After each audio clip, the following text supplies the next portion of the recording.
যে মাল নিয়ে আপনি যাচ্ছেন বিনা হেলমেটে, তো এই ধরুন সামনে ব্রিজ আছে, যে কোনো সময় তো অ্যাক্সিডেন্ট হতে পারে।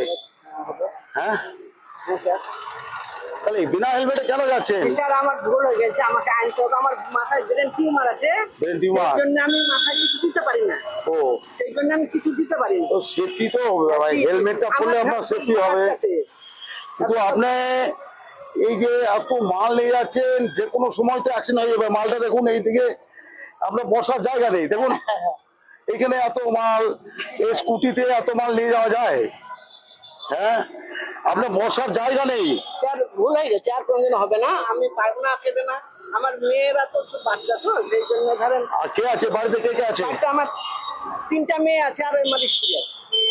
ছেলে ও ছেলে নেই? না, ছেলে না। তাহলে অন্য কিছু হবে, যেতে হবে এইভাবে।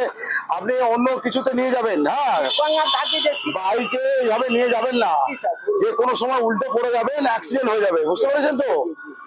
মাথায় সমস্যা আছে, এত মাল নিতে গেলে।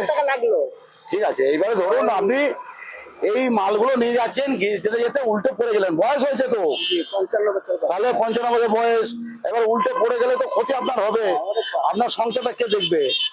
আপনি দেখছেন এখন, তাহলে আপনার কিছু হয়ে গেলে তাহলে সংসারটা কে দেখবে? ভুল হয়ে গেছে। হ্যাঁ, ওটাকে চিন্তা করতে হবে তো। 800 টাকা করে দিচ্ছে। একারে বা অন্য কিছুতে নিয়ে যান, যাই লাগুক, যাই লাগুক বাবাই, তোমার জীবনটা তো বাঁচবে না, বাঁচবে না, জীবনটা তো বাঁচাতে হবে। ঠিক আছে, আর কোনদিন হবে এরকম? না, হবে না। ঠিক আছে, যান।